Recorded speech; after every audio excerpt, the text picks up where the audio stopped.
ได้ยินค่ะแล้วครับสวัอาจารย์ครับสดีค่ะก็ในเซสชันนี้นะคะในหนึ่งชั่วโมงนี้นะคะก็จะมา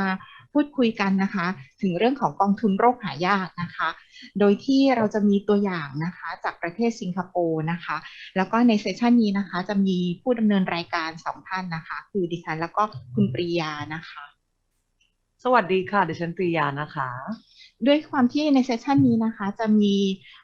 เป็นวิทยากรนะคะแล้วก็แพนเนลลิสต์ทั้งหมด3ท่านที่จะมาร่วมพูดคุยกับเรานะคะโดย2ท่านแรกนะคะจะเป็นวิทยากรจากประเทศสิงคโปร์นะคะprofessor ทันอี้เฉียนนะคะท่านเป็นเวชพันธุศาสตร์นะคะแล้วก็เป็นผู้ที่มีส่วนร่วมในการเริ่มก่อตั้งมูลนิธิเขาเรียกว่ากองทุนโรคหายากของสิงคโปร์นะคะแล้วก็คุณราชนะคะซึ่งเป็นตัวแทนของมูลนิธิ Rainbow Across Border ซึ่งเป็นมูลนิธิที่ดูแลเกี่ยวกับเรื่องของผู้ป่วยโรคหายากของสิงคโปร์นะคะแล้วก็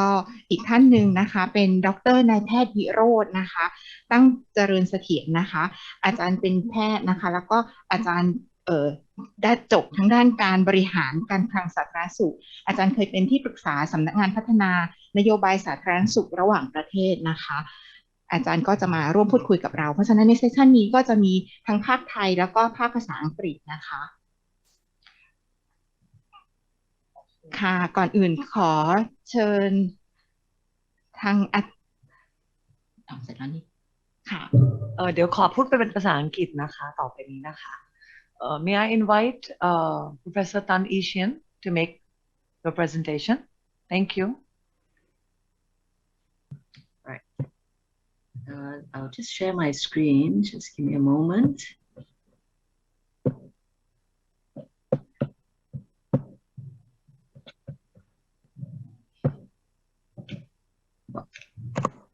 Yeah, are you able to see my screen? It's all right?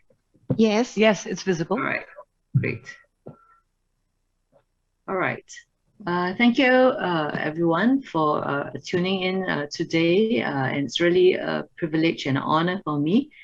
to be participating in the Rare Disease Day for Thailand. Thank you to Professor Duang as well as Priya, who I might consider my personal friends, for inviting me to share about what we're doing in Singapore. I'm also very excited to hear all the exciting development that's happening in Thailand.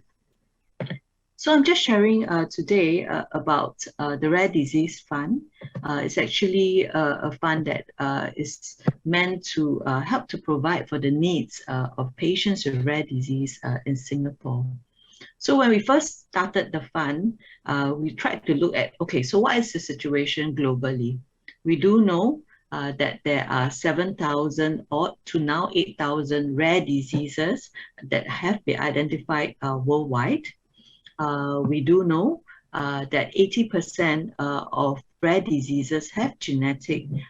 origins, means that it's genetic in nature. And when they are genetic in nature, we know that it's not a disease that comes and goes, but it's going to be a disease that is present for the entire patient's life. We also do know that a lot of it happens in children, and 50% are children that have rare diseases. And also a sad fact is that only about 5% of all rare diseases have a very specific treatment option. Then we took a step back and start to look at Singapore. So what's the situation in Singapore? If we were to think about how to provide for these patients, we need to know how many patients are we talking about. So we know that it's about 2,000 to 3,000 people in Singapore estimated to have a rare disease, because Singapore's population is small. About 700 are children. And why do we need extra help for these people? Because it's very expensive. It can cost up to about 200,000 a year for a patient. It's not a one-time medicine, but they often need this medication for life. And this will definitely help to ease all the burden and stress on the families. So if you look at Singapore's healthcare structure, for all Singaporeans, there are subsidies available. So if you choose, when you get admitted to a hospital,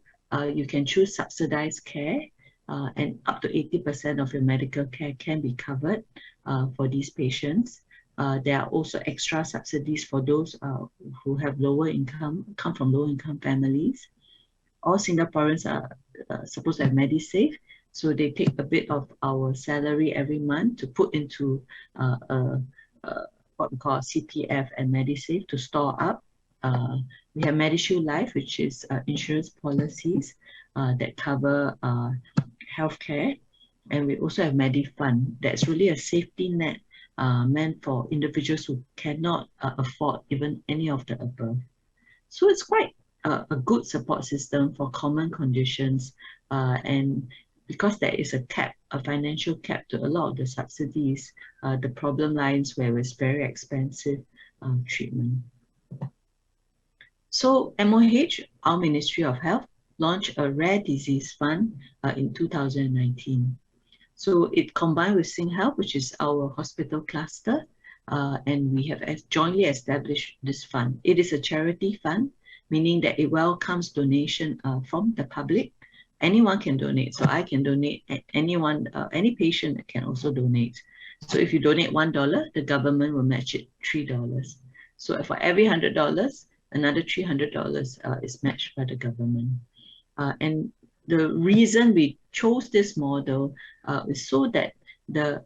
burden and the responsibility doesn't just lie on the government alone, but that there is, as a community, as a society in Singapore, you can come together and show support. It doesn't have to be a lot, but everybody contributes. It actually adds up to a very large amount. So first of all, we decide, okay, what is a rare disease? If you look in the internet, US has a definition, Europe has a definition. We have chosen in Singapore to use the definition of less than 1 in 2,000 people affected by the disease, and a subset of ultra-rare disease being less than 1 in 25,000. So this is a busy slide, but a very important slide. This is a criteria for inclusion of medicines into the Rare Disease Fund. So the Rare Disease Fund works that they have a specific group of medications that they will provide support for. So if you need any of this, then you can apply. So it doesn't mean any rare disease can just immediately get funding. So number one, the medicine has to be registered either in Singapore or at least FDA and European EMA approved, just to make sure that it is safe and is efficacious. Number two, it has to treat a rare disease. And this rare disease can cause life-threatening episodes or reduce the quality of life significantly. Number three, this medicine has to substantially extend a patient's lifespan and also improve their quality of life as a direct consequence of its use. Number four, there's no cheaper alternative option. Number five, it's not used in other conditions. And number six, actually, it has to be very expensive. So because the more low-cost rare disease treatment can be covered under our usual healthcare financing. So this fund is really targeted at the very high-end, expensive medication that none of us really can afford. And the last point is actually very important, that it has to be fairly priced in relative to other countries. Sometimes pharmaceutical companies price the drugs differently in different countries, so it has to be reasonable. So they began by asking for proposals. So they opened up a call to all the public healthcare institutes, all the hospitals in Singapore, and asked all doctors to submit a proposal based on the criteria that they have defined. If you have a drug that you think fits the whole bill, you should submit a proposal. So we did. So we submit proposals. We sent in together the proposal, the relevant scientific material to say that it's efficacious. And this is a regular call every 6 to a year. So when the MOH gets all these proposals, then they have to review it. So the first line of review is by ACE, which is the Agency for Care Effectiveness. That's actually a subsidiary of MOH, working together with the Rare Disease Expert Work Group. So the Rare Disease Expert Work Group includes doctors who actually treat these conditions or are familiar with these conditions. So they work together to look at a few things. One is whether the drug works. Does it really work? Does it only increase your care by 1% or increase your survival by 1%? So how efficacious is it? Number two, is it reasonable in terms of the cost? So the finance side will actually negotiate with the pharmaceutical companies to come to a reasonable price in reference to a few countries that are around us. After we float up, let's say we have narrowed down to 5 drugs that we think are efficacious and reasonable, then it floats up to the RDF committee. So RDF committee is actually volunteers, and they have contain people from various expertise, lawyers, various company leaders, and things like that, where they actually come and look at a very holistic view of whether this drug is reasonable to be included. They will approve the medications to be covered in RDF, taking into account what the expert committee has already put up. And also their role is also to review the application of each patient. So after we have decided that, for example, drug A is a drug that should be included in RDF, then we will sit down to define, number 1, when can a patient be considered for this drug? Number 2, we have clear parameters that we will review every year to say that, okay, if we give this drug and the patient doesn't improve by 1 year, then it should stop. So it is not continued indefinitely. And this is reviewed every year. So it's not like once you get the funding, you will forever have it for life. So far, it is very limited. I'll go a bit into this later, but these are some of the drugs that have been used, but have been included for the conditions that we list down in the RDF. So it includes very rare diseases like bile acid synthesis disorders, Gaucher disease, Pompe disease, mucopolysaccharidosis, as well as hyperphenylalemia due to BH4 deficiency. So the aim is to keep increasing this list of drugs. So this slide is quite an important slide. So it goes through how a patient gets access to the RDF. So actually the patient gets access by going through the hospital. The medical social worker or MSW will look at the financial ability of the patient and do a means testing. And based on that, they will see what are the funds that are available. They will assess things like MediSave, MediFund, and all that first. And RDF is a last-ditch effort. So some patients get 50% funded by RDF. Some patients don't need RDF because they already have it all funded by MediFund. So this is where the responsibility of the medical social worker is very important. And after they review all that, then they'll look, okay, is this drug considered in RDF? Is this drug listed in RDF? If yes, then they will submit this application to the RDF committee, who will then evaluate case-by-case basis. If it's not in RDF, then what they would do is to recommend the clinician to submit and apply the proposal that this drug be included. So this is roughly how it works. Okay, so I think when we look at RDF, the success of RDF will depend on the amount of money it has. So that's a very practical thing. So they have to actually encourage donations. A few ways that they do this. One is that it's a charity status. So any Singaporean or anyone who donates to this fund will get a 250 tax deduction for that amount, percent tax deduction for that amount. Number 2, the government is committed to matching donations. So if an individual commits $1 million, for example, the government will contribute another $3 million to the RDF. So in that sense, the government still takes the responsibility to supply that finances for this, but yet in accordance with the community.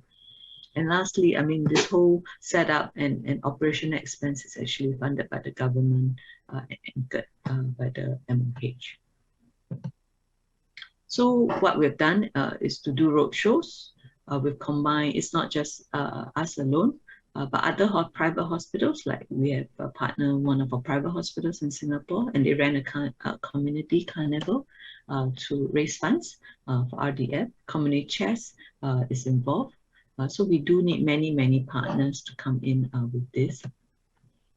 There are a lot of patient stories. I think that's ultimately what moves the hearts of the donors. They don't want to know that they want to know where the money goes to. How is this money helping? So when we show pictures like that and stories like that, a lot of YouTube videos. So this is a boy with the bile acid synthesis disorder. So when they hear stories of how it actually helps the patient, the donations come a bit more easily. There are some challenges. So the challenges being that people always feel that it should cover more. So you only have so few diseases, so few people benefit from the RDF fund. Why not go beyond rare disease? Why not cover cancers? Why not cover other things? I think we have targeted and actually ensured that RDF is really meant for this community of individuals with rare disease. First of all, because cancer, they also have other funding. They have other donations, other pots of funds to go to. So we try to target it to individuals with rare disease. And there is a limit because actually we have a lot of other drugs that we want to include in, but that is a cost issue because all these drugs are very expensive. Supporting one patient can come up to 1 million. So you can drain out your funds very quickly. So we need to be judicious. We need to be slow but steady in providing this. Why? Because of sustainability. Because we cannot just have, let's say, have 10 million in the fund, fund 10 patients for a year, and then after that say that we have no more money. And I think that would be difficult, I think, to start someone on the treatment after that say we don't have money to help. So what they are trying to do with RDF is really accumulate a large sum, put it as an endowment fund where it earns interest to kind of create this cash flow annually to be able to provide for these patients. So therefore, when we started RDF, we couldn't just include like 100 patients immediately. We actually starting very slowly, and definitely with COVID and the pandemic going on, it's been hard because the money goes into other pockets where we need to help individuals to go through this pandemic. So it's been a bit of a bumpy road after that, but something that we hope will now, when the pandemic is hopefully settling down, to move on again. So this is just a brief sharing. I'm not the expert on the RDF, but I'm very, and I think Raj, who's in this panel, will know a bit more about how it actually started and how it implemented. But I just wanted to share a model. I don't think it's a perfect model. There are still issues to it, but it is a model currently that we are grateful for. We realize that for a fund to work, multiple stakeholders need to be involved. Not just the government alone, but we try to bring in the corporate, the private, the community, the entire community can help. Imagine if we have a population of 5 million, 6 million people, if everybody donated $1, it already $6 million. So we have this concept of joining hands to work together. So that is a win-win situation for everyone. And that people contribute to actually improving the lives of others. It is a slow and steady journey. It's very tempting to start off by wanting to include many people, and there are criticisms to why this fund is so slow to provide for more patients. But I think it's a judicious approach, and we need time to build up that fund so that we can ensure that we can pay for these patients really for life. So it's the first step. I think we already felt that establishing this fund was like a dream come true for many of us who have been in the rare disease space in Singapore for a long time. but it's a very significant first step. Yeah. So I think this is all I'm going to share about the RDF.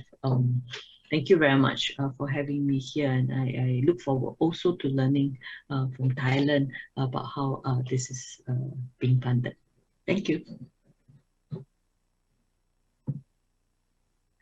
Thank you, Dr. Tan, for sharing with us the insightful information on the Rare Disease Fund. Before we get into the panel discussion, Dr. Ajahn Kitiwan will just give a quick summary of the presentation in Thai for our viewers back at home. ค่ะก็คือ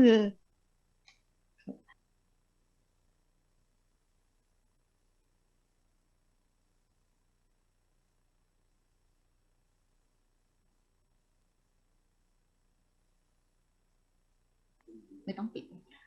ค่ะก็คือขอกล่าวสรุปอย่างสั้นๆนะคะดร.ทันได้กล่าวถึงเรื่องของกองทุนโรคหายากของสิงคโปร์นะคะว่าของเขานะคะเริ่มมีการจัดตั้งขึ้นมาได้อย่างไรนะคะก็คือเริ่มต้นเนี่ยในประเทศสิงคโปร์ค่ะจำนวนประชากรที่เขามีประมาณ 5-6 ล้านคนแล้วก็เป็นคนที่เป็นโรคหายากประมาณ 2-3 พันคนนะคะซึ่งในจำนวนนี้ก็จะมีประมาณ 5% หรือประมาณ100 คนที่เขาอาจจะต้องเป็นโรคที่มีการรักษาจำเพาะนะคะดังนั้นด้วยความที่เขาก็มีปัญหาเหมือนกันกับบ้านเราเรื่องของค่าใช้จ่ายในการรักษาค่ายาต่างๆที่มีราคาสูงอะค่ะเขาก็เลยมีการดูว่าเราจะมีการช่วยเหลืออย่างไรซึ่งก่อนอื่นเนี่ยการดูแลทางด้านสาธารณสุขของสิงคโปร์อะค่ะเขามีกลไกการช่วยเหลือหลายขั้นเลยตั้งแต่ขั้นแรกเนี่ยก็คือมีการลดราคา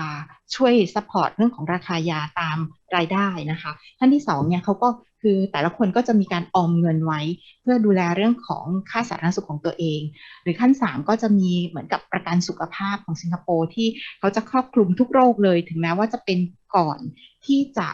สมัครประกันก็สามารถ cover ได้นะคะแล้วก็ขั้นที่4ก็เป็นกองทุนอื่นๆที่ช่วยเหลือเมื่อ3ขั้นแรกเนี่ยมันช่วยไม่หมดนะคะหรือยัง cover ไม่พอนะคะแต่ว่าอย่างไรก็ตามถึงแม้จะมีหลักประกันสุขภาพอย่างดี4ขั้นนั้นแล้วแต่สำหรับโรคหายากนะคะที่มียาที่ราคาแพงมากๆเนี่ยมันก็ยังไม่ cover อยู่ดีเพราะฉะนั้นก็เลยเป็นที่มาของการตั้งเรื่องของกองทุนโรคหายากของสิงคโปร์โดยหลักการของเขาเนี่ยมันจะเป็นเหมือนกับกองทุนเรื่องของการกุศลที่มีรายได้ทั้งจากประชาชนสังคมนะคะใส่เข้าไปเช่นสมมติว่าใส่เข้าไป1 บาทรัฐบาลก็ใส่เพิ่มเข้าไป3 บาทอย่างเงี้ยค่ะเพื่อให้กองทุนมันมีจำนวนเงินขึ้นมานะคะแล้วก็หลังจากนั้นเนี่ยค่ะเขาก็จะมีการพิจารณาว่ากองทุนเนี่ยจะใช้สำหรับยาเฉพาะยาที่เป็นยาราคาแพงนะคะสำหรับผู้ป่วยโรคหายากแล้วก็คนไข้คนไหนที่เข้าข่ายก็จะเริ่มจากติดต่อที่โรงพยาบาลที่ดูแลนะคะคนไข้กับหมอก็สับมิดข้อมูลเข้าไปนะคะแล้วก็เข้าไปดูว่าไอ้ตัวยาตัวที่คนไข้คนนี้ต้องใช้อะค่ะเขาอยู่ในยาที่อยู่ในลิสต์ของโรคหายากหรือยังนะคะถ้าเป็นยาที่อยู่ในลิสต์ของโรคหายากแล้วก็จะมีคณะทำงานของโรคกองทุนเนี่ยค่ะเป็นคนพิจารณาว่าจะช่วยซัพพอร์ตไหมช่วยซัพพอร์ตมากน้อยแค่ไหนกี่เปอร์เซ็นต์นะคะแล้วก็แต่ถ้าสมมติว่ายาตัวนี้ยังไม่ได้อยู่ในกองทุนก็จะต้องเริ่มมีตั้งแต่การเสนอยาเข้าไปกองทุนนะคะก็ผ่านการพิจารณาขั้นแรกก็เป็นผู้เชี่ยวชาญดูข้อมูลต่างๆว่ามีไหมแล้วก็ขั้น2ก็คือคณะกรรมการนะคะแล้วก็พอเป็นอย่างนั้นเสร็จนะคะเขาก็จะพิจารณาว่าตกลงว่าได้หรือไม่ได้นะคะในการจะช่วยเหลือนะคะอย่างไรก็ตามกองทุนของเขาอะค่ะปัญหาที่ยังมีก็คือด้วยความที่เพิ่งเป็นการกุศลเขาก็บอกว่าไม่แน่ใจว่ามันจะอยู่ได้ยาวนานแค่ไหนเพราะฉะนั้นเขาก็เลยคิดว่าน่าจะมีการทำยังไงให้มันมีความยั่งยืนแล้วก็สามารถช่วยได้ตลอดไม่ใช่ช่วยเสร็จแล้วยาเงินก็หมดอะไรประมาณนี้ค่ะแต่ปัญหาที่เกิดขึ้นก็คือจำนวนยาที่อยู่ในกองทุนนี้ยังมีแค่ไม่กี่ยาแล้วก็ต้องส่งพิจารณาเข้าไปเป็นแต่ละยาค่ะอันนี้ก็คือกล่าวโดยสรุปนะคะค่ะให้เราดูเลยค่ะถ้าอย่างนั้นก็เดี๋ยวขออนุญาตนะคะตั้งเป็นคำถามเชิญทางอาจารย์วิโรจน์นะคะนิดนึงค่ะว่าหลังจากที่อาจารย์ได้ฟังมาค่ะถ้าเทียบกับประเทศไทยนะคะข้อมูลของประเทศไทยเนี่ยค่ะมีประชากรประมาณ7 ล้านคนนะคะแล้วเราก็คิดว่าโรคหายากนะคะที่คนเป็นเนี่ยอยู่ประมาณ 3-5% เราก็คิดตัวเลขง่ายๆ 3% ในคนไทยอะค่ะมีคนที่เป็นโรคหายากชนิดใดชนิดหนึ่งเนี่ยอยู่ก็จะประมาณ2 ล้านคนนะคะแล้วก็ใน2 ล้านคนเนี่ยค่ะจะมีอยู่ประมาณ 5% หรือ100,000 คนที่ควรจะที่มีการรักษาที่มียาจำเพาะนะคะซึ่งยาตัวนั้นก็อาจจะถูกหรืออาจจะแพงนะคะอาจารย์วิโรจน์คิดว่าถ้าจากโมเดลของสิงคโปร์เนี่ยค่ะถ้ามาเทียบกับบ้านเราอาจารย์คิดว่ามันเป็นไปได้มากน้อยแค่ไหนหรือว่าควรจะริเริ่มตรงไหนอย่างไรอะคะขอบคุณมากครับ อาจารย์ครับได้ยินชัดเจนไหมครับได้ยินชัดค่ะครับผมจะพูดภาษาอังกฤษสักพักหนึ่งนะครับแล้วก็เดี๋ยวอาจจะต่อภาษาไทยอาจารย์ช่วยสรุปภาษาไทยให้ผู้สื่อต่างให้พี่น้องในที่ประชุมด้วยนะครับผู้สื่อต่าง I must salute you for your bold step towards RD fund. As you said, it is a first step paving the way towards equitable access to medicine by RD patients in Singapore. But the system might not be sustainable because you use the interest generate, and the interest can be high, can be low, depends on the economic situation in the country. And the endowment fund will not be used to finance RD medicine. Therefore, expanding the portfolio and number of patients to be covered by RD fund can be a major challenges. But if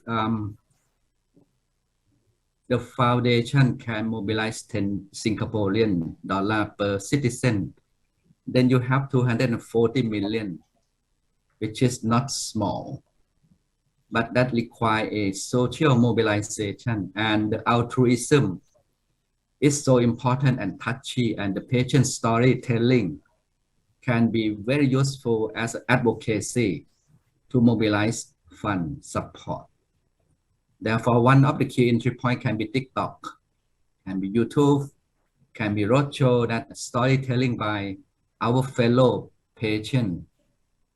and that they can lead their life to a fulfillment of a person as advocate by Human Rights Charter. Therefore, that is one of the key innovation. อาจารย์ช่วยแปลนิดหนึ่งเดี๋ยวผมจะพูดภาษาไทยในส่วนที่แอปพลิเคชันกับประเทศไทยครับก็คืออาจารย์วิโรจน์พูดถึงว่าถ้าเกิดสมมติว่าเราใช้ของหลักการของสิงคโปร์นะคะก็คือสิ่งที่เขาใช้เนี่ยค่ะก็คือจะเป็นเรื่องของดอกเบี้ยเพื่อให้ตัวกองทุนเนี่ยมันยังเหลืออยู่เพราะฉะนั้นถ้าเกิดเอามาใช้แต่เฉพาะดอกเบี้ยเนี่ยค่ะมันก็จะมีปัญหาในจุดที่ว่าดอกเบี้ยมันอาจจะสูงหรือต่ำก็ได้ตามที่เศรษฐกิจนะคะอย่างที่1อย่างที่2ด้วยความที่มันเป็นกองทุนเหมือนการกุศลนะคะก็จะต้องพยายามมีเรื่องราวของคนไข้ที่นำเสนอออกไปไม่ว่าจะเป็นทางช่องทางต่างๆเพื่อให้เกิดการรับบริจาคหรือการให้ได้บริจาคมาของประชาชนอะไรประมาณนี้ค่ะ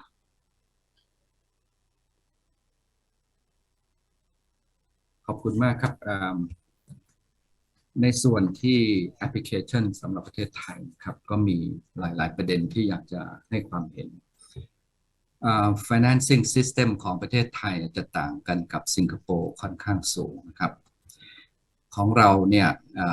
more or less เนี่ยเป็น tax finance system ทั้ง3กองทุนถึงแม้ว่าประกันสังคมนั้นเนี่ยผู้ประกันตนจะต้องจ่ายเงินสมทบก็ตามนะครับแต่ว่าเราถือว่าเป็น public finance เพราะว่าเป็นโครงการที่เป็น mandatory ตามกฎหมายนะครับทั้ง3กองทุนเป็น tax finance แล้วเรามี universal access ต่อบริการจาก first ถึง last dollar ก็คือว่าตั้งแต่ผู้ป่วยนอกผู้ป่วยใน chemotherapy สำหรับผู้ป่วยมะเร็งนะครับสำหรับ stroke fast track สำหรับไตวายฟอกเลือดล้างช่องท้องต่างๆรวมทั้ง kidney transplantation เพราะฉะนั้นด้วยชุดสิทธิประโยชน์ทั้ง3กองทุนที่ very comprehensive นะครับก็ทำให้รายจ่ายของประชาชนค่อนข้างน้อยคื คือรายจ่ายประชาชนเนี่ยเป็นเพียง 11% นะครับของรายจ่ายสุขภาพทั้งหมดแล้วรายจ่ายของภาครัฐมีส่วนมากนะครับถึง70 กว่า% ของรายจ่ายทั้งหมดเมื่อรายจ่ายสุขภาพของครัวเรือนน้อยเนี่ย catastrophic คือรายจ่ายที่สิ้นเนื้อประดาตัวนี่น้อยมากประเทศไทยเป็น outperformer อันนี้เป็น SDG 3.8.2 ใน target 3.8.2 ว่าครัวเรือนต้องไม่ควรที่จะสิ้นเนื้อประดาตัวจากรายจ่ายสุขภาพซึ่งเขาวัดเป็นมากกว่า 10% ของรายได้ครัวเรือนที่จ่ายสำหรับสุขภาพนะครับความที่บริการตั้งแต่ผู้ป่วยนอกผู้ป่วยในจนถึงคีโมถึงผ่าตัดสมองฟอกเลือดต่างๆเหล่านี้นะครับเรา cover โดย3กองทุน more or less นะครับ with very small copay โดยเฉพาะประกันสังคมนะครับหรือข้าราชการรวมทั้งทันตกรรมต่างๆนะครับมีโคเพนนิดหน่อยดังนั้นเนี่ย health security ของประเทศไทยก็อยู่แถวหน้าของโลกนะครับแล้วบังคีมูนก็ดีมาร์เกเร็ตชานก็ดีเท็ดดอสก็ดีก็กล่าวชื่นชมว่าเราได้ครอบคลุม very comprehensive แล้วก็ last mile คือ mile สุดท้ายเนี่ย rare disease ก็ cover เราเป็นไปตามเจตนารมณ์ของ sustainable development ที่ leave no one behind ด้วย movement ของการประชุม rare disease 12 ครั้งโดย movement ของอาจารย์ทั้งหลายนะครับอาจารย์ดวงฤดีอาจารย์ทุกท่านนะครับซึ่งผมคิดว่ามี altruism mind นะครับมีจิตใจที่ดีงามนะครับในฟอรัมวันนี้เราเห็นว่าทุกคนที่มีจิตใจดีงามเนี่ยเพื่อดูประโยชน์สุขของเด็กๆพี่น้องลูกหลานของเราให้เขาเติบโตสมวัยนะครับแล้วก็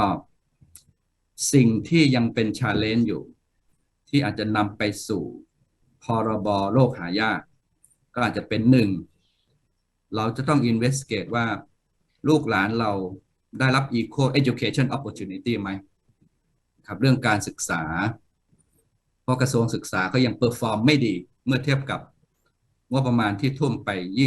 22% ของรายจ่ายรัฐบาลประจำปีนะครับการศึกษาพิเศษหรือว่าการศึกษาที่ผสมกันระหว่างนักเรียนปกติกับนักเรียนพิการหรือว่านักเรียนที่เป็นผู้ป่วยโรคหายากต่างๆนะครับ2เนี่ย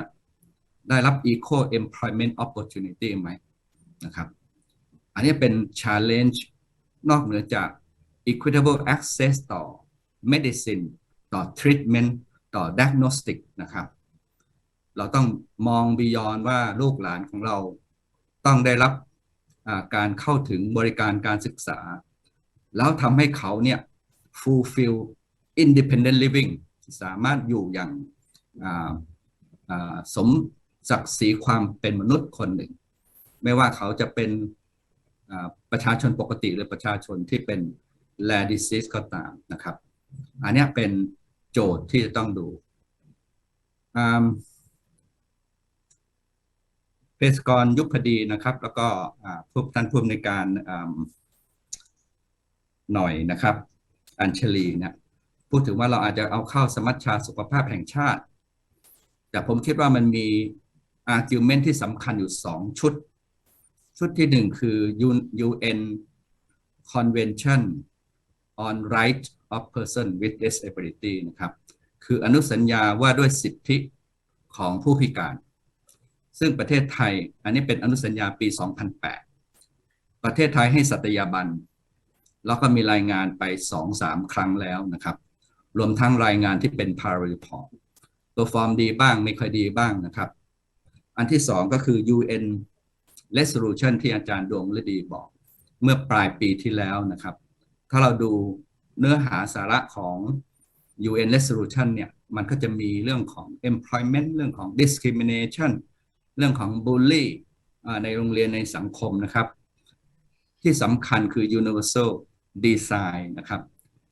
เพื่อเอื้ออำนวยให้กับพี่น้องลูกหลานเราที่ใช้วีลแชร์ที่ในตัว universal design ก็คือตัว engineer ตัว architect ต่างๆของถนนหนทางของลิฟต์ของทางลาดของเครื่องช่วยพิการต่างๆ access to assistive technology ต่างๆครับสิ่งเหล่านี้อาจจะเป็นเนื้อหาสาระอยู่ใน potential พรบโรคหายาก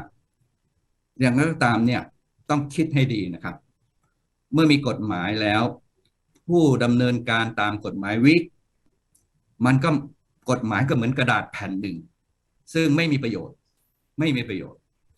มีกฎหมายแต่ไม่ implement ไม่มีกฎหมายดีกว่านะครับไม่มีกฎหมายแต่ implement อย่างเงี้ยไปเรื่อยๆเราสามารถ achieve goal ที่เราต้องการใน6 dimension ของ rare disease ได้ consistently ต้องระมัดระวังนะครับว่าอย่าจ้ำไปสู่การมีกฎหมายกระทรวงพม.นะครับถือกฎหมายอยู่ 7-8 ฉบับเป็นผู้ด้อยโอกาสในสังคมทั้งสิ้นแต่ว่า performance ไม่ดีเลยนะครับเพราะฉะนั้นผู้ดำเนินการตามกฎหมายเนี่ยจึงมีความสำคัญมากในการถ้าเราคิดว่าเราจะ rely on กฎหมายนะครับมันก็มีถ้ามีกฎหมาย implementation capacity strong ก็เป็นสิ่งที่ดีเราไปสู่เป้าประสงค์ของเราอย่าง multi sectoral collaboration สำหรับ rare disease ครับในชั้นนี้ก็ขออนุญาตแค่นี้ก่อนครับ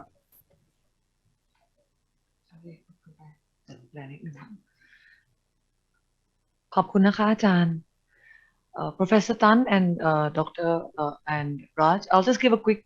recap on what Dr. Virod said. So the question was about how could we perhaps apply the Singapore model, here in Thailand, whether it's effective, whether we can do it. So Dr. Virod discussed in length about looking not just at equal access to medicine, because if we're talking about equal access, it has to extend to equal access of opportunity, of in terms of how they live their life, of education, of work tomorrow. So if we're looking further to perhaps talking about having a law that governs rare disease, we should take a step back and see whether having that law is something we can actually implement. We have the 2 UN charters that are now talking a lot about rare disease, but how we put that in practice has to be really thought through. So it covers not just how you can get access to all the medicine that we need, but beyond that to having a quality of life that they can have like any regular person. That's what he discussed about. I'd like to ask Raj a question based on the funding that Singapore has built on this rare disease. From the patient's perspective, what challenges do you think continue to exist, despite having the fund? And are there any what's the next step that you'd like to see or that you think should be for Singapore now? ค่ะก็คุณปริยาได้ถามคุณราชนะคะเกี่ยวกับว่าถ้าสมมุติว่าในสิงคโปร์เองค่ะในฐานะที่เป็นผู้ป่วยนะคะตัวแทนของผู้ป่วยโรคหายากเนี่ยค่ะคิดว่าตอนนี้ที่มีแล้วกองทุนที่มีเนี่ยเป็นยังไงและในอนาคตคิดว่ามันจะเป็นยังไงต่อไปค่ะ Hi, Go ahead. Okay, so I think let me just back up. I think Dr. Tan Yee-Sien gave a very good overview of Rare Disease Fund, but I think what was not seen is the collective effort by the stakeholders, which included the doctors, the patient organization, patients, caregivers, and some of the other community that was involved in raising this whole voice. That included the media. So I think we started back in 2016, 2017, and in consultation with Dr. Tan and some other rare disease doctors, I think what we did was to moot a rare disease impact study. It was called Heart, Hopes and Aims. I believe I shared that with you as well, Priya. So what we did was to actually poll 152 patients, age range from 1 to 42 years old, and we covered 24 rare diseases. So out of that whole, impact study, what was put forth by the patients, and this was patients' voice alone, they wanted to have the following 8 things that, mattered most to them. Medical advancement was one. Improved coordination in psychosocial support, respite care, and medical care. More financial, emotional, social support. 4, policy changes. 5, greater public awareness. 6, more support from family and friends. Database of rare conditions to speed up diagnosis, and timely access to accurate information about rare diseases. So what we did was to sit down and understand who were the stakeholders behind these 8 needs. And then I think we presented to MOH, and alongside the doctors who also presented their clinical viewpoints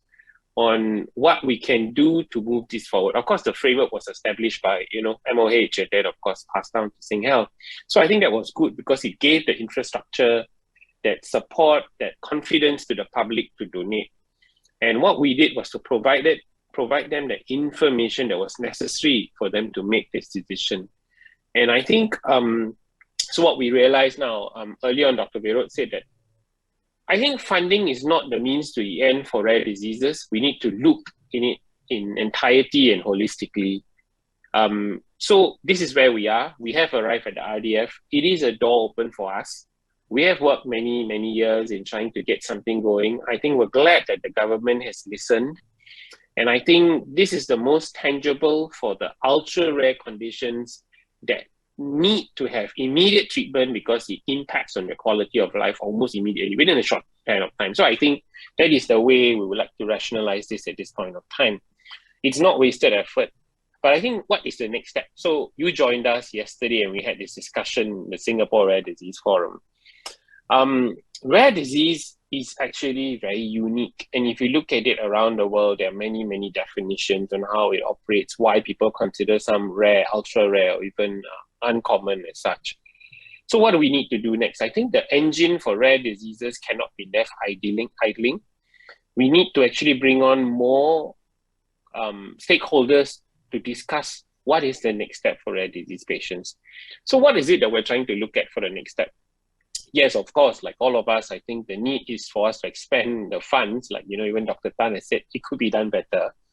But I think what we need to see is the patients want the psychosocial support. They need to have respite care. They want to have a care center and facility for that patients. And, because the caregivers are worried that after they turn 18 and, as the caregivers get older, what happens to the child? So these are things that we're looking at. And I think every time that we approach the ministry, and when we first did with the first rare disease impact study, I think the media was very supportive, and we suggested that we should start off with something like 200 million. And I think what was good is in Singapore, we had the union of the doctors, the patient group, the patients, the caregivers, and even the industry partners that came together to say that, look, this is a very important step for Singapore. Let's get together, collaborate, and put something forward. So I think we will see a second effort that's coming up, the next impact, because after yesterday's discussion, which you part of the panel, we think that it will be necessary for us to reignite this engine, restart it, because like, Dr. Tan has said, COVID has set us back by a couple of years, maybe 2 years. So I think funding-wise, things have been affected. I think awareness has also taken a dip. So has new ideas. So I think yesterday's meeting, I think what we clearly understood is progress creates new demands. So right now we're trying to figure out what those new demands are, and we're going to try and put it out there to, the ministry, the relevant authorities, and to bring more stakeholders in. Because the doctor that spoke earlier, I think just post, Dr. Tan's conversation, I think he had a very good point. This whole bubble is much bigger than just funding. And the thing is, we need to get more than just a policy going. We need to get the other ministries involved. We need to get it from the education ministry. We need to get it from the social service industries. We need to talk about transportation, because there are mobility issues, informational issues, education issues for rare disease patients, as well as their families. So I think the scope is large. I don't think we can stop, but we need to see how we want to progress it. while funding is important, I think there are 3 subsets of rare diseases. Rare diseases with a therapy in place, which funding is very critical. Rare diseases that are diagnosed with no funding in place, so symptomatic treatment established, but I think they will need other forms of support. And another group, which is undiagnosed rare diseases. So I think what we need to do is to see what kind of benchmarks we can put in there for the whole community, and then prioritize who really needs the funding almost immediately, and it will make a critical impact to their life as well. So I think that's just been our approach. I think one of the strongest things that we have established, and yesterday you heard the keyword too, is building that ecosystem so they can work together. We all know each other and we all have so much of access to each other. I think, just like Thailand, we enjoy that close relationship with the doctors like Dr. Tan Yi-Sian and, Dr. Somia yesterday. It's just like how you work with Dr. Duang as well. So I think that really cuts the red tape for us to progress rare diseases. So it is a family, it is a unit, and this is the way we've worked together to bring it forward. I'm just glad that we managed to start something. I think Thailand is not far. 1 year after we had RDF, Thailand also announced including 24 rare diseases. So it's a great start. But what we need to do is to think about how to open up more windows in the house already. Yeah. So, I think that's just my, 2 cents. Thank you so much, Raj. ค่ะก็คือสำหรับคุณราชนะคะก็ได้พูดถึงเรื่องของที่สิงคโปร์ค่ะเขาก็จุดเริ่มต้นเนี่ยก็คือเริ่มจากเขามีการศึกษา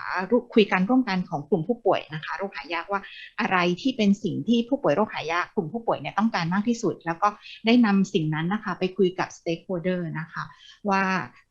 อะไรที่เป็นจุดเริ่มต้นนะคะแล้วก็เรื่องของ funding นะคะก็คือเป็นเหมือนจุดเริ่มต้นของเขานะคะแต่ว่าเขาก็บอกว่าจริงๆแล้ว funding ก็เป็นแค่ส่วนหนึ่งแต่ว่ายังคงไม่ใช่ทั้งหมดเพราะว่ายังมีอย่างอื่นๆอีกนะคะไม่ว่าจะเป็นเรื่องของการศึกษาการเดินทางอะไรต่างๆนะคะแล้วก็นอกจากนี้ค่ะกลุ่มผู้ป่วยโรคหายากถ้าเกิดแบ่งง่ายๆก็จะแบ่งเป็น3กลุ่มใหญ่ๆนะคะกลุ่มแรกก็คือเป็นผู้ป่วยโรคหายากที่จำเป็นต้องได้รับยาและยาก็จะเปลี่ยนแปลงการดูแลรักษาเปลี่ยนแปลงเกี่ยวกับ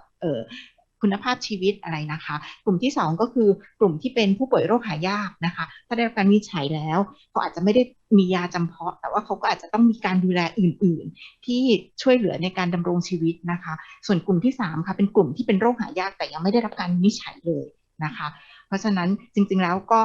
อาจจะต้องดูว่าอย่างไหนที่เป็นอันที่เหมาะสมที่จะได้รับการดูแลในกลุ่มนะคะแล้วก็นอกจากนี้เรื่องของ funding อะค่ะเขาก็บอกว่าเห็นด้วยกับทางอาจารย์วิโรจน์ที่บอกว่ามันอาจจะไม่ใช่เป็นสิ่งที่มันยั่งยืนค่ะ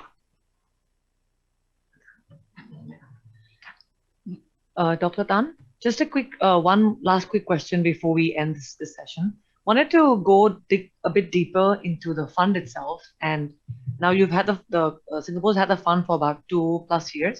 In terms of the operations of the fund, I just wanted to understand that when the fund began, did it begin with the government initiating the fund and then having the partnership of $1 to $3, or was it the reverse? Did it begin as a charity and then the government stepped in? And when it began in 2019 and today, what's the growth of the fund? I mean, do you see a sustainable growth in the funding?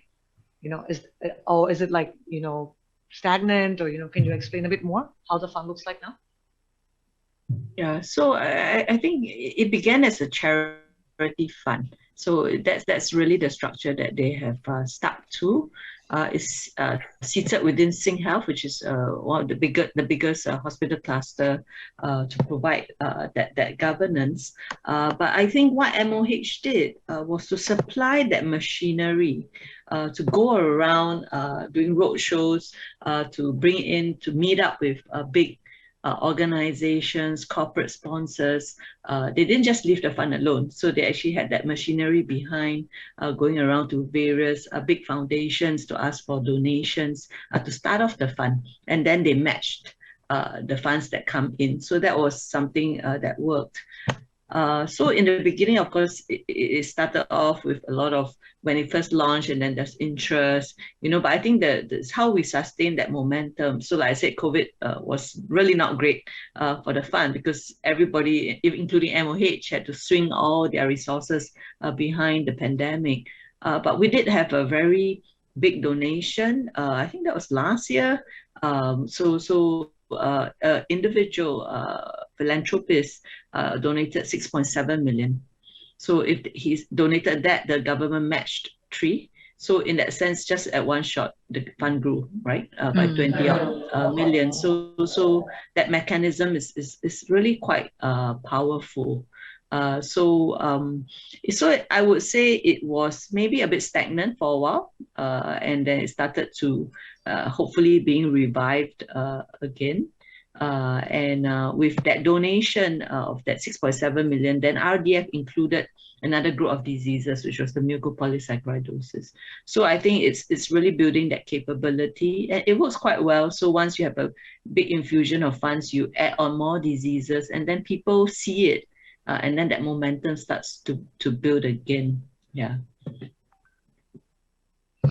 ค่ะก็คือคุณปริยาถามว่าถ้าของกองทุนของสิงคโปร์ค่ะจากจุดเริ่มต้นมาถึงตอนนี้ค่ะโตขึ้นมากน้อยแค่ไหนนะคะก็professor Tan ก็บอกว่าที่ผ่านมาค่ะด้วยความที่มันติดในสถานการณ์โควิดการเพิ่มขึ้นอาจจะไม่มากแต่ว่าเมื่อปีที่แล้วอะค่ะมีการบริจาคก้อนใหญ่เลยค่ะ 6.7 ล้านสิงคโปร์ซึ่งคิดออกมาเป็นเงินไทยก็เกือบ180 ล้านบาทนะคะที่บริจาคเข้ามาแล้วเสร็จแล้วรัฐบาลเองก็สนับสนุนเข้าไปอีก3 เท่าเพราะฉะนั้นณจุดนี้ค่ะกองทุนเขาก็เลยถือว่าค่อนข้างใหญ่มากทีเดียวนะคะ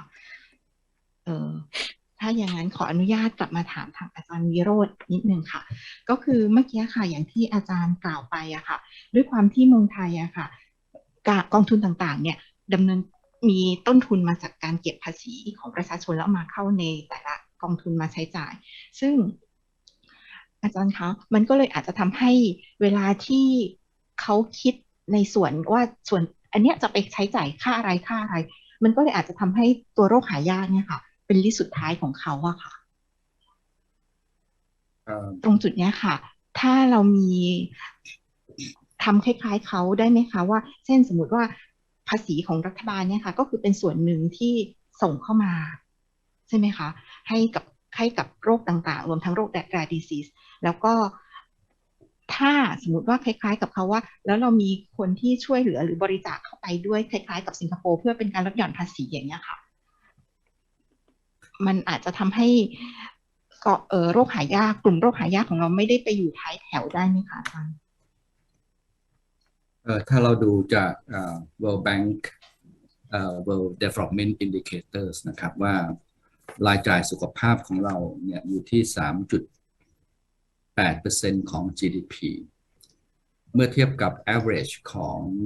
upper middle income country ซึ่งประเทศไทยเป็นสมาชิกอยู่ในกลุ่มนี้นะครับสิงคโปร์เป็น high income country เราอยู่ประเทศรายได้ปานกลางในช่วงสูงนะครับaverage รายจ่ายสุขภาพในกลุ่ม upper middle อยู่ที่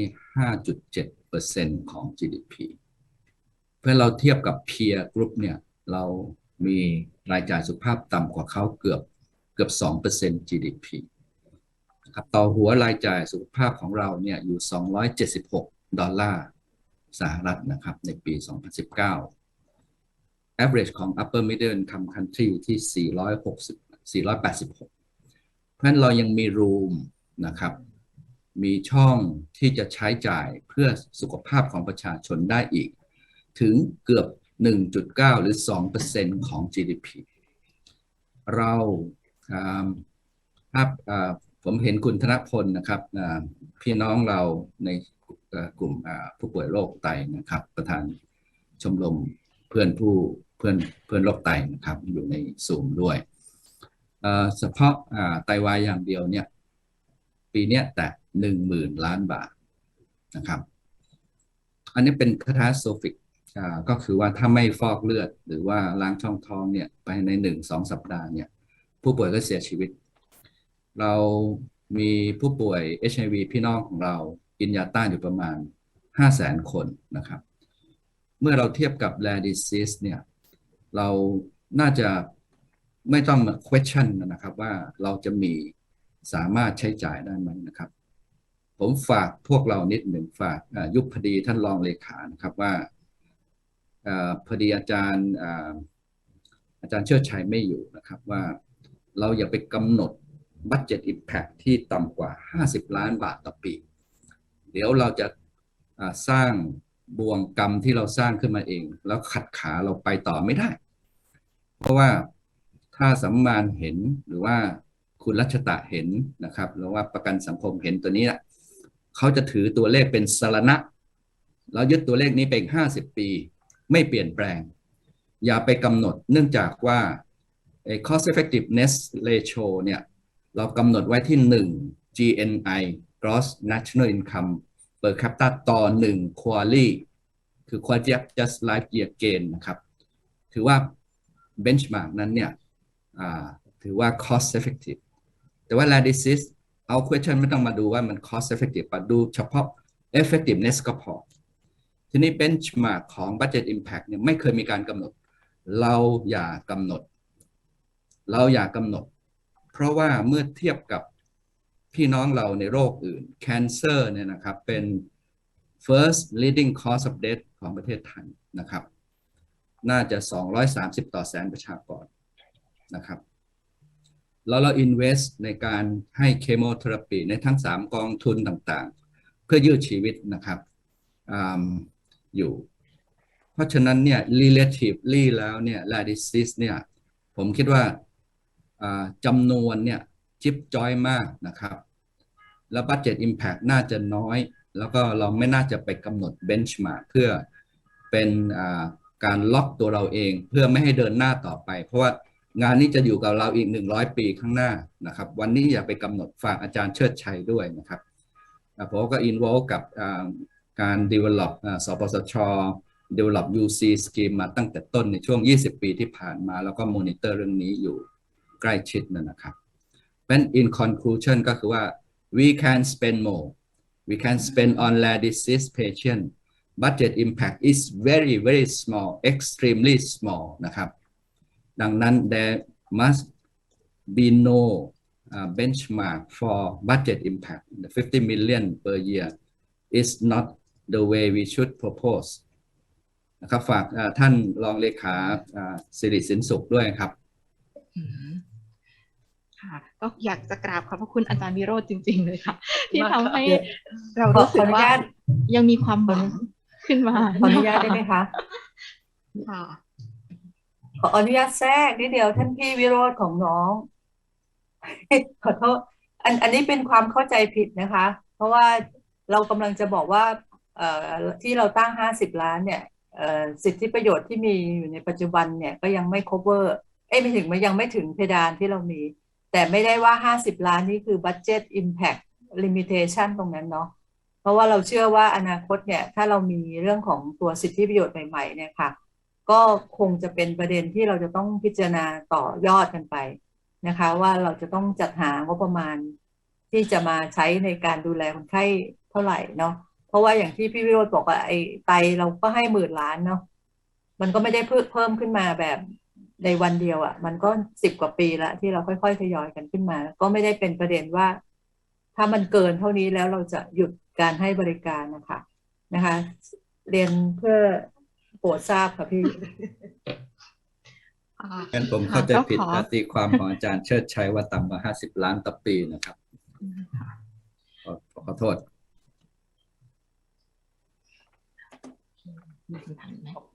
ค่ะงั้นหมดแล้วค่ะก็ในช่องแชทนะคะก็มีคำถาม1 คำถามนะคะจากถึงสิงคโปร์ค่ะคุณปริยา So there's one question in the chat group for the Singapore team. Any of you can choose to take it. They'd like to know whether Singapore plans to do the Rare Disease Act or not, and if no, why? Or yes, why? Raj, are you gonna save me? So I saw it. So this question is from Pat, right? So Pat, I think Singapore will never have a Rare Disease Act or policy because I think what we need to see is look at our healthcare infrastructure. I think it's quite clear that we have one system for all. I think just like the way Malaysia also operates, just like the way Thailand has it, and just like the way Philippines has it. Philippines is the only one that's a bit unique. They have a rare disease bill, but I think the difficulty that they are facing now is while having a rare disease bill, they have no funds to activate the bill. So I think in reality, funds are important in activating something like that. There's no point of us just having a policy and a bill and it's not active. I think Singapore has many schemes for oncology, for rare diseases, for various forms of chronic diseases. And I think the rare disease, I think it's a very carefully planned mechanism that can develop over time. So I think this is a very careful initiative by the Singapore government. I think we must also realize at the end of the day, while not, I'm a strong advocate of rare diseases, that I think people always ask this question, why do we support a very small population? So I think we need to think about how to actually integrate them into the society, include them into the mainframe of things. So I think that would be my question. Dr. Tan, if you have more to say. Yeah,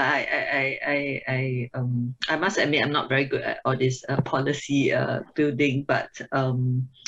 I think, as Raj has said, the practical aspects of health is really more important to build. In Singapore, I think gunning for a act or really pushing it forcefully probably is not the best way to work. I think to work with the government hand in hand in collaboration is probably a better approach. And so for us, it's really a very slow and steady progress, as Raj has alluded to over the years, and always trying to build it into the bigger system rather than propose something very special and very, outside what is ordinary. That may be harder to accept in even for the community. Yeah, I think just one last thing. I think we shouldn't consider ourselves too rare. We shouldn't try and be out of the system, because the rarer we get, the more difficult it becomes. I think try to integrate into the main system and so that we don't stick out as well. Yeah. ค่ะก็คือของสิงคโปร์เองเนี่ยก็เห็นว่าจริงๆแล้วอะค่ะการถึงจะมีแอปหรือว่าเป็นกฎหมายเลยเนี่ยมันอาจจะไม่ได้ตรงสุดซะทีเดียวเพราะฉะนั้นทาง Professor แทนกับคุณราชก็บอกว่าจริงๆแล้วของสิงคโปร์เป็นแบบคุยกันให้เข้าใจแล้วก็ไปด้วยกันจะได้ดีกว่าแล้วก็คุณราชก็เลยบอกว่าจริงๆด้วยความที่ถ้าเกิดเราสติ๊กตัวเองว่าเราคือกลุ่มแรเพราะฉะนั้นใครๆก็บอกว่าเราแรเพราะฉะนั้นการที่เราหายากเนี่ยหรือเจอเป็นคนจำนวนน้อยเนี่ยค่ะมันก็เลยไม่ได้คนก็เลยจะตั้งคำถามว่าทำไมต้องมาช่วยคนกลุ่มน้อยแล้วคนส่วนใหญ่ล่ะคือยังไงอะไรประมาณนี้ค่ะซึ่งจริงๆแล้วก็อาจจะต้องบอกว่าจริงๆแล้วเราไม่ใช่คนกลุ่มแรนะคะเราไม่ใช่คนกลุ่มที่หายากเพราะว่าแต่โรคเราอาจจะหายากก็จริงแต่ว่าแต่ละโรคเนี่ยค่ะมันมีจำนวนน้อยแต่จำนวนโรคที่เป็นเนี่ยมีหลายพันโรคเพราะฉะนั้นจริงๆแล้วเราอาจจะใช้คำว่าคนกลุ่มที่เป็นหนึ่งในโรควินิจฉัยยากเนี่ยค่ะน่าจะมีจำนวนรวมกันไม่น้อยเลยทีเดียวนะคะจากการคำนวณคร่าวๆเนี่ยค่ะจะมีถึง2 ล้านคนนะคะในประเทศไทยที่เป็นนะคะหนึ่งในโรคหายากนะคะขอเสริมอีกนิดนึงจากที่คุณราชกับหมอตันได้กล่าวถึงก็การที่เขาได้แจ้งว่าถ้า rare disease เนี่ยเข้าไปร่วมขับเคลื่อนระบบภายใต้ระบบที่มีอยู่แล้วเนี่ยจะช่วยให้เราเข้าในกลุ่มใหญ่แล้วก็เข้าสังคม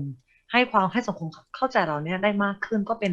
ความคิดที่ดีนะคะสำหรับเราที่บ้านเราด้วยนะคะค่ะในเซสชันนี้นะคะก็คงหมดเวลาแต่เพียงเท่านี้นะคะก็ขอกราบขอบพระคุณนะคะดร.นายแพทย์วิโรจน์ตั้งเจริญเสถียรนะคะ Professor แทนอิเฉียนแล้วก็คุณราชมากค่ะขอบคุณค่ะ Our session comes to a close today. Thank you so much, Raj, and thank you so much, Dr. Tan. Talk to you both again. Thank you, Dr. Tuan, Priya. See you. Thanks. Bye. Thank you, everybody. Thank you. Bye.